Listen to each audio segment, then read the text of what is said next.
Hello guys, তোমরা সবাই ভালো আছো তো? অবশ্যই ভালো থাকবো। তো ভালো থাকবে, তোমাদের ভালো থাকাতেই আমাদের ভালো। আজ তোমাদের কাছে দুইমুখী রুদ্রাক্ষ বলবো। দেখো বন্ধুরা, তোমাদেরকে আমি একমুখী রুদ্রাক্ষ বলেছি এবং একমুখী রুদ্রাক্ষ ধারণ করলে কি হয় সেটাও তোমাদের কাছে সম্পূর্ণভাবে আমি আলোচনা করেছি। আজ তোমাদের কাছে দুইমুখী রুদ্রাক্ষ নিয়ে আলোচনা করব। তাহলে চলো শুরু করা যাক। শুরু করার আগে লতার ডায়েরি চ্যানেলে যে সমস্ত বন্ধুরা আছো তাদের সবাইকেই জানাই স্বাগত। নতুন যে সমস্ত বন্ধুরা যুক্ত হয়েছো তাদেরও জানাই স্বাগত। তাহলে চলো শুরু করা যাক। দেখো, আমি তো আগেই বলেছি যে শিবের যেমন জ্যোতিষ মানে এই যে বলা হয়েছে যে রুদ্রাক্ষকে শিবের প্রতিরূপ বলা হয়। এটা আমি আগেও তোমাদের বলেছি যে রুদ্রাক্ষকে শিবের প্রতিরূপ বলা হয়। এটি তার প্রিয় অলঙ্কার এবং শক্তির আধারস্বরূপ। তবুও মুখ অনুযায়ী প্রতিটি রুদ্রাক্ষ দানায় অন্য দেবী, হ্যাঁ আমি তোমাদের এটা বলে দিয়েছিলাম আগে, হ্যাঁ দেবতারও সমাবেশ, অন্য দেবী আর দেবতারও সমাবেশ। এমনিতে শিবের সাথে শক্তির উপস্থিতি অনিবার্য। শিবের প্রভাব প্রতিটি দানার উপরে রয়েছে, আর কিছু কিছু দানার উপর অন্য দেবতারও প্রভাব রয়েছে। এটা তোমাদের আগেও বলেছি। এবার প্রতিটা রুদ্রাক্ষ আলোচনা করার আগে আমাকে এটা তোমাদের বলে নিয়েই করতে হবে। যাই হোক, দুইমুখী রুদ্রাক্ষ, এই রুদ্রাক্ষ সহজে ও সুলভে পাওয়া যায়। এটি চ্যাপ্টা আকারে পাওয়া যায়। কেমন? এটা চ্যাপ্টা আকারে পাওয়া যায়। এতে সমৃদ্ধি ও সুরক্ষা দেবার শক্তি আছে।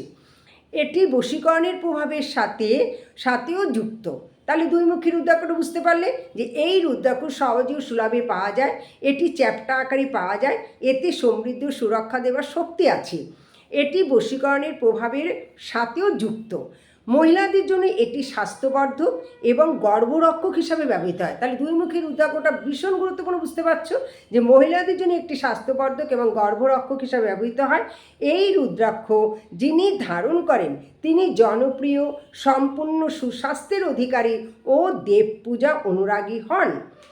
কিছু গ্রন্থ অনুসারে এতে শিবশক্তি উভয় নিহিত আছেন।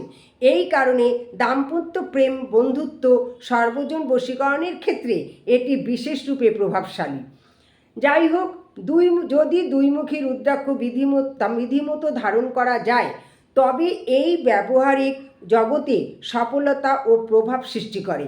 পূজা ও ধারণের জন্য শুধুমাত্র ওম নমঃ শিবায় মন্ত্র জপ করতে হবে। তাহলে বুঝতে পারলে যে পুজো ও ধারণের জন্য মানে রুদ্রাক্ষ ধারণ করার জন্য আর পূজা করার জন্য শুধুমাত্র ওম নমঃ শিবায় নমঃ এই মন্ত্রটা মানে ওম নমঃ শিবায় এই মন্ত্রটা জপ করতে হবে। দুইমুখী রুদ্রাক্ষ অর্ধনারীশ্বর, এটি ধারণ করলে অর্ধনারীশ্বর প্রসন্ন হন। এই রুদ্রাক্ষ ধারকের মনস্কামনা পূরণ করে।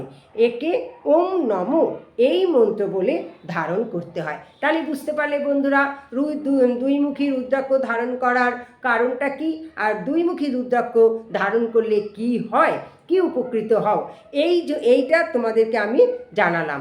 তাহলে তোমরা এইভাবেই দেখো, একমুখী রুদ্রাক্ষ বলেছি, তোমরা যদি দুইমুখী রুদ্রাক্ষ তোমাদের প্রয়োজন না হয় তাহলে তোমরা দুইমুখী রুদ্রাক্ষ ধারণ করবে। তবে এটা তো ইচ্ছা মতন ধারণ করা যায় না। জ্যোতিষীদের কাছে গিয়ে তাদের হাত দেখিয়ে তারা তখন কোন রুদ্রাক্ষ তোমার কাছে দরকার সেটা তারা দিয়ে দেন। যাই হোক, আমি তোমাদের বলে দিলাম যে রুদ্রাক্ষ একমুখী, দুইমুখী, তিনমুখী, এইভাবে রুদ্রাক্ষগুলো ভীষণ গুরুত্বপূর্ণ এবং ধারণ করা শরীরের পক্ষে এবং অন্যান্য সব দিক থেকেই উপকারী। তাহলে বন্ধুরা, আজ এই পর্যন্ত। পরবর্তী ভিডিওতে তোমাদের সাথে আবার দেখা হবে। আমার এই যে কথাগুলো যদি তোমাদের কাছে ভালো লাগে তাহলে লাইক করো, শেয়ার করো, কমেন্ট করো, আর লতার ডায়েরি চ্যানেলটা ভালো লাগলে সাবস্ক্রাইব করো। আজ আসি, পরবর্তী ভিডিওতে আবার দেখা হবে। Tata, by.